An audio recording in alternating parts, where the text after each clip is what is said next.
if I was properly in control of housing, what I'd do in the short to medium term is stabilise rents in London by a form of rent control. Now, it's not the boogeyman that you think it is, right? For those that can't see Jimmy squirming, Jimmy, let me explain to you what I mean by that. So there are three big issues when you speak to somebody renting privately. Yeah. One is quality of accommodation. Yeah. And the government's making steps to get more redress around that. Two is security of tenure. So if you complain to your landlord about damp and mould, they'll probably serve you notice to quit, right? The third, though, is the rent you pay.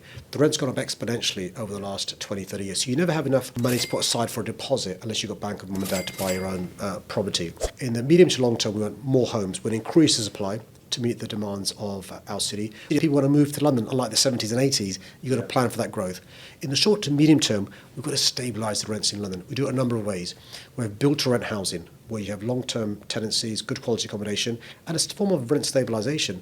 Good build-to-rent doesn't charge us astronomical rents. We have more council housing and social housing. That's a form of rent control as well.